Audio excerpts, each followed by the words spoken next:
Hey everyone, and welcome back to KPLE-TV podcast. I am your host, Felicia Williams, and I have a very special guest. I actually would not be sitting here if it wasn't for this guest. Welcome, my dad, aka you could say her name so I can be respectful. That would be Benjamin Williams. There you go. I'm actually not allowed to call him that. But hi. We're ready to have this conversation. We're talking about our dynamic as well, a little bit about what life looks like kind of without a dad too, and those struggles. First, how old are you when you had me? Oh, when I had you? Yeah. Okay, yeah, I was 21. I wasn't going to ask you how old you were right now. I was about to say. AKA very old. We're just jumping into the deep end, huh? Yeah. Okay. You were how old? 21. Okay, 21. I am now 24. So with all you've been through throughout life, what is the one thing you think you've learned and sticks out most about being a dad specifically? There's a difference between a girl dad and a boy dad. Yeah. And then a girl boy dad. Yeah. Okay. Awesome. This is actually a great question that this segues into the next question of why is there such an emphasis on men having boys versus having girls? Your legacy for a man passes through your son. Got it. That's why the emphasis. Oh, because I take on someone else's last name. Yes. Got it. Okay. So big emphasis is you want your line to live on. Exactly. The Williams is to live on. Exactly. No matter how much I want to keep my last name, it just would be rude to do so when I got married. Yeah. Okay. So for me, I'm Benjamin Williams IV. Mm-hmm. My dad's name was Benjamin Williams. My grandfather, my great-grandfather, so on and so forth. Mm-hmm. So that is passed down from father to son. So that's why. Okay. Cool beans. Got it. So, all right.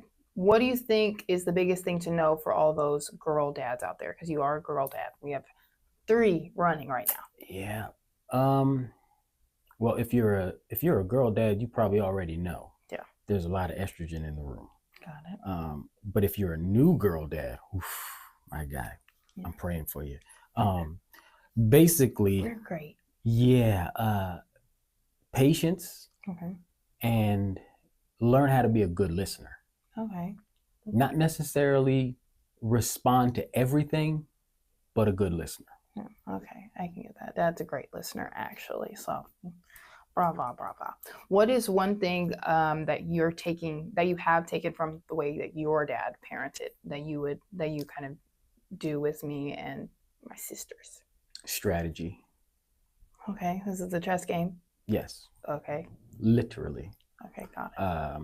One of the main things that my father did for me was always had good conversation for the purpose of growth. Got it. Even though I would have been swimming in the conversation, he would take me to seminars about real estate. I didn't know anything about real estate, but I was in those seminars. Yeah. And just being and listening to strategy and different strategies, and then being told, okay, your first job needs to be in sales. Why? Trust me, it just needs to be in sales. So I had to get a job as a car salesman. And then once I learned how to be a car salesman, he's like, all right, you don't need that job anymore. Now you understand how to close a deal. Oh. So everything was strategy. So for you and your sisters, everything is strategy from my perspective. Got it. Okay. I understand where you have to go and the benchmarks that you have to hit as a woman, because I listen to my wife and she tells me, okay, as a woman, she needs to do X, Y, and Z. Yeah. And then I say, okay, in her strategy line, I have to implement this and that. So when she hits these different benchmarks, she's well-rounded. Mm-hmm.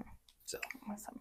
KPLE podcast, if you've seen a few of these, they already know that I grew up knowing God, grew up in church and things like that. And you actually grew up in church as well. So how important was it for you to make sure that you established that same baseline for your children that you had as a child going through church? Or not just church. So I don't want to use the word church, but Christ, having that relationship. I will emphasize relationship. Yeah. With the Father.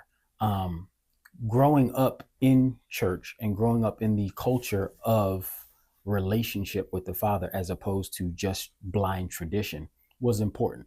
And it helped me as a young man. It helped me recognize, like, okay, this is not good because it's not pleasing unto the Lord. Yeah.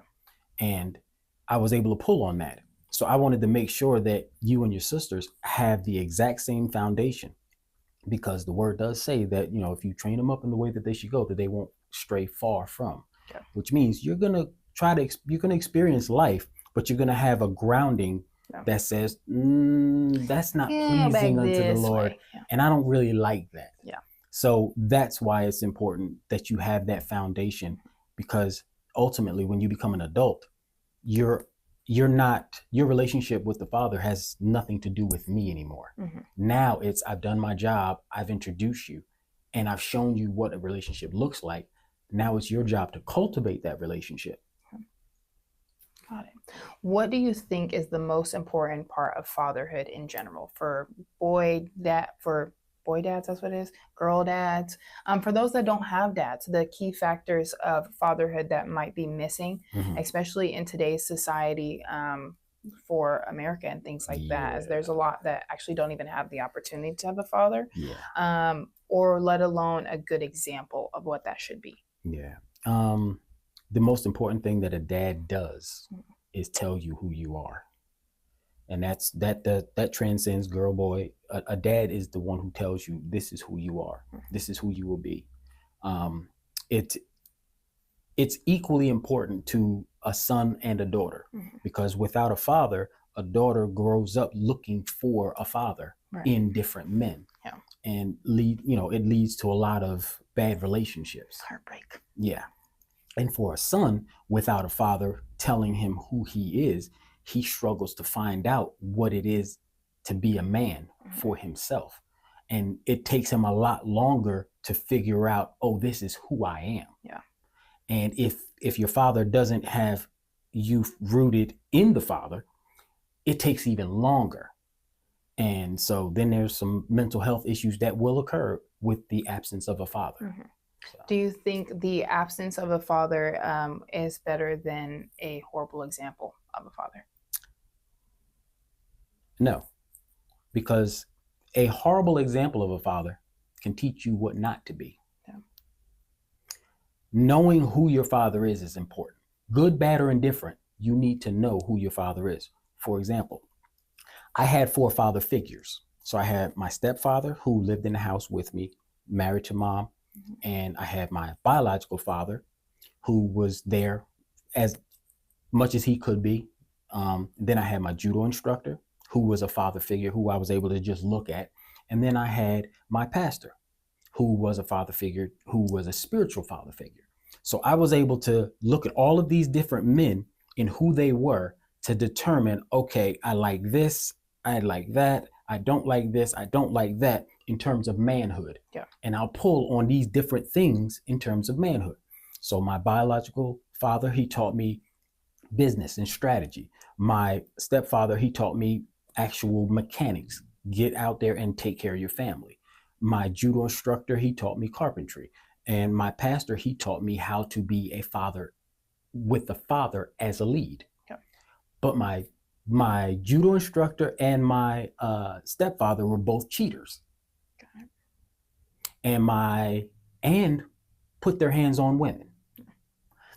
I didn't like that. I hated it. For a while, I hated them. But I learned, okay, don't do that. I'll take the meat and spit out the bones. So yes, you definitely have to know who your father is, good, bad, or indifferent. Got it. So what would the advice be for those that are out there that don't have the opportunity to know?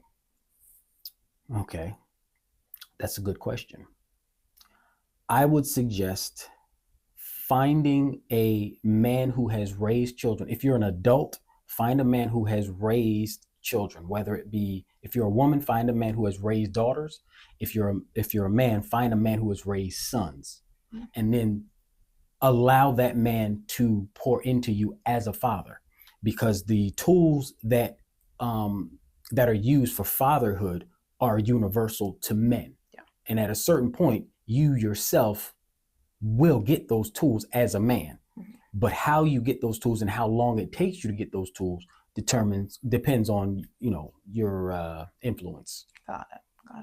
All right, last question. What is your favorite part about being a girl dad as of right now? As of right now, y'all are in your early 20s, and then I got a 7-month-old. So not counting Rain, right now y'all are kind of touch and go. Touch and go. I'm still waiting on the overwhelming love that I'm supposed to get and affection that I'm supposed to get. I'm still waiting on it. I know it's coming, but right now Rain is doing all that work. I get kisses galore. I get my beard pulled, but you still pull the beard. I get my hair pulled, but it's the affection. You do show some affection. Exactly. Don't look crazy. Don't look crazy. I do look absolutely crazy. It's what not. Are we talking that's about? not what I'm not saying. You don't show any, but I'm looking for more. Oh, okay. See, as a girl dad, I can be selfish like that. I asked what was your favorite part of being a girl dad, and now you just told me what you wanted from me. I said, what did you like about this most? Not what did you need I from misunderstood me? the question. Yeah, I see you did. I thought this was the time for me to... No. Oh, my favorite part about being a girl dad is affection. Okay, way to bring it back in there. Got it. All right, cool beans. Now, actually, this will be my last question. For men that have been taught, I think because you used affection, for men that have been taught that affection, emotions, those are not a manly thing, what would you say to them? I would have to say it depends on who's teaching you. What I'm about to say might be a little controversial. Okay. A woman can't teach a man how to be a man. A man has to teach a man how to be a man. So there are ways that men have to navigate affection and love the correct way. If a man approaches affection and love from the approach of a woman, he'll hit a brick wall at some point because he's not going to understand the way a woman understands, and vice versa. A woman is not going to understand the way a man understands. I've been married to Mom for going on 16 years. We both understand there are some things that we just don't understand about each other. So in those instances where it's like, okay, you may not understand, but I have to do it this way because this is who I am.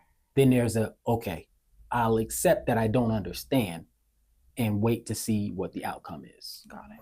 So I'm hearing you say emotions are not wrong. It's one, men just deal with them differently. And you have to be taught how to correctly deal with them. And that does not look like suppressing them. No. If anything, if you have no man, if you have no father in your life, I suggest getting some counseling. Because at least a therapist can give you some tools that are kind of universal that you can use to just help you get along until you get a grasp of how to manage your emotions. But definitely don't just wallow in it and suppress. Don't do that. Well, thank you so much for joining. I had a blast. We do this all the time without the cameras, so this wasn't strange to me at all. Thank you guys for watching KPLE-TV podcast. Come back for the next episode. Hope you like and subscribe.